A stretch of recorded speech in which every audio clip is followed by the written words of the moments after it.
Morjes, mun nimi on Tomi Turusta.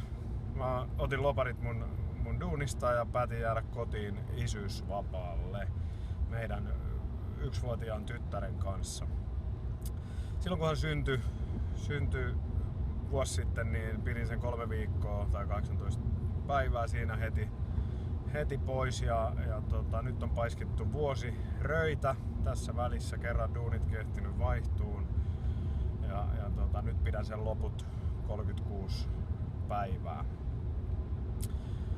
Nyt vaihdetaan siis kravatti syöttökaukaloon,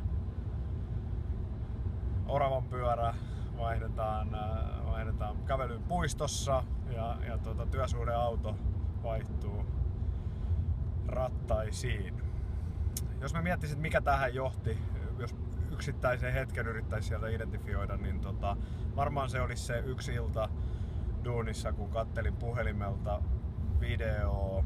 Kiitoksia vaan Anopille muuten viestistä. Kattelin video, missä tyttäreni oppi kävelemään ja mietiskelin siinä, että näinköhän nyt ollaan oikealla tiellä ja oikeassa paikassa tällä hetkellä. No, nyt vähän myöhemmin ollaan tässä tilanteessa ja näillä mennään. Tämän vlogin nimi on Isyysvapaalla. Tätä pidetään seuraavat 1,5 kuukautta ja jos tykkäsit, tervetuloa messiin. Tästä se lähtee. Se on moro!